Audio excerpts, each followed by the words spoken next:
আচ্ছা, আমাদের জীবনের সবচেয়ে মূল্যবান সম্পদ কোনটা বলুন তো?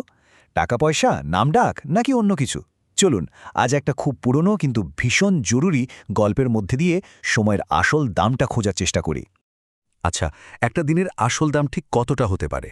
প্রশ্নটা শুনতে খুব সহজ লাগছে, তাই না? কিন্তু এই সহজ প্রশ্নের উত্তর খুঁজতেই এক বাবা তার ছেলেকে পাঠিয়েছিলেন এক অদ্ভুত সফরে। তো গল্পটা শুরু হচ্ছে একজন বাবাকে নিয়ে। তিনি তার লক্ষ্যহীন ছেলেকে নিয়ে ভীষণ চিন্তায় থাকতেন। আর এই দুশ্চিন্ত থেকেই কিন্তু জন্ম নিয়েছিল এক অসাধারণ শিক্ষার। আসলে বাবা চিন্তিত হবেন নাই বা কেন? ছেলেটা ছিল বেশ অলস, কোনো কিছুতেই তার মন ছিল না। সারা দিন গ্রামে শুধু উদ্দেশ্যহীনভাবে ঘুরে বেড়াত, কোনো কাজ করার দিকে তার ঝুঁকি ছিল না। তো একদিন বাবা ঠিক করলেন ছেলেকে একটা শিক্ষা দেবেন। তিনি ছেলেকে ডাকলেন আর আলমারি থেকে একটা পুরনো ঘড়ি নিয়ে আসতে বললেন। ব্যাস, এটুকুই। কিন্তু এই ছোট্ট একটা কাজই ছিল এক বিরাট শিক্ষার শুরু। আচ্ছা, এরপর শুরু হলো ছেলের প্রথম পরীক্ষা। তাকে বাজারে পাঠানো হলো একটা সাধারণ জিনিসের আর্থিক মূল্যটা ঠিক করার জন্য। বাবার নির্দেশটা ছিল খুবই সোজা। বললেন, এই ঘড়িটা নিয়ে বাজারে যাও, আর এর দাম কত হতে পারে সেটা একটু জেনে এসো। বাবা আসলে দেখতে চাইছিলেন যে দুনিয়া বস্তুগত জিনিসের দাম কিভাবে ঠিক করে। ছেলে তো বাড়ি ফিরে বাবাকে জানালো এক মজার কথা। সে বলল, ঘড়িটার জন্য সে অনেক রকম দাম পেয়েছে।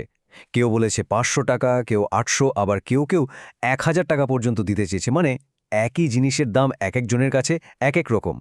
তো প্রথম পরীক্ষা তো শেষ হল, কিন্তু বাবার আসল শিক্ষাটা তখনও বাকি ছিল। এবার তিনি ছেলেকে এমন একটা কাজ দিলেন যা আরও অনেক বেশি রহস্যময়, এমন একটা কাজ যার সাথে টাকা পয়সার কোনো সম্পর্কই নেই। বাবার পরের কথাটা শুনে ছেলে তো একদম অবাক। বাবা বললেন, এবার বাজারে গিয়ে লোকেদের এই ঘড়ির ভেতরের সময়ের দাম জিজ্ঞেস করো। ভাবুন তো একবার। ছেলেটা কিছুই বুঝল না, কিন্তু বাবার কথা ফেলতে পারল না। সে আবার বাজারের দিকে গেল। আর এটাই ছিল আসল পরীক্ষার শুরু। কিন্তু এবার বাজারের মানুষের প্রতিক্রিয়া ছিল একেবারে অন্যরকম। আগেরবার তো সবাই দাম বলতে বেশ আগ্রহী ছিল, কিন্তু এবার সবাই তাকে নিয়ে হাসাহাসি শুরু করল। কেউ কেউ তো তাকে বোকা বলে তাড়িয়েও দিল। বেচারা ছেলেটা খুব অপমানিত বোধ করল আর মন খারাপ করে ফেলল। আর ঠিক তখনই, যখন ছেলেটা প্রায় হাল ছেড়ে দিয়েছিল, তার দেখা হলো একজন বৃদ্ধ আর জ্ঞানী ঘড়ি নির্মাতার সঙ্গে। একমাত্র এই মানুষটিই কিন্তু বাবার ওই অদ্ভুত প্রশ্নের পেছনের আসল মানেটা বুঝতে পারলেন। ওই বৃদ্ধ ঘড়িওয়ালা ছেলেটাকে কাছে ডাকলেন, খুব শান্তভাবে বোঝালেন যে তার বাবা আসলে কি শেখাতে চেয়েছেন। তিনি বললেন, সময়ের কোনো আর্থিক মূল্য ঠিক করা যায় না। তিনি আরও বললেন, তুমি হয়তো কোটি কোটি টাকা খরচ করতে পারো, কিন্তু তোমার জীবন থেকে চলে যাওয়া একটা সেকেন্ডও কি ফিরিয়ে আনতে পারবে না। একবার যা চলে যায় তার কোনোদিন ফেরে না।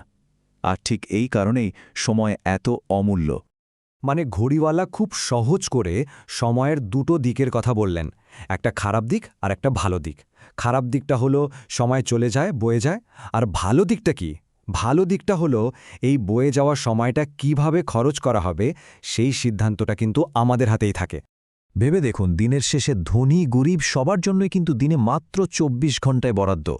সময় একমাত্র জিনিস যা সবার জন্য একদম সমান। তফাৎটা গড়ে দেয় শুধু একটাই জিনিস, কে এই সময়টাকে কিভাবে ব্যবহার করছে। ঘড়ি নির্মাতার ওই কথাগুলো ছেলেটার মনে একেবারে গেঁথে গেল। সে যখন বাড়ি ফিরে এলো, তখন সে আর আগের সেই ছেলেটা ছিল না। তার জীবনে শুরু হলো এক বিরাট পরিবর্তন। ছেলেটা বাড়ি ফিরে এসে একেবারে বদলে গেল। সে বুঝতে পারল যে প্রত্যেকটা মুহূর্ত কতটা দামি। সঙ্গে সঙ্গে সে কঠোর পরিশ্রম শুরু করল, নিজের জীবনটাকে নতুন করে গুছিয়ে নিল।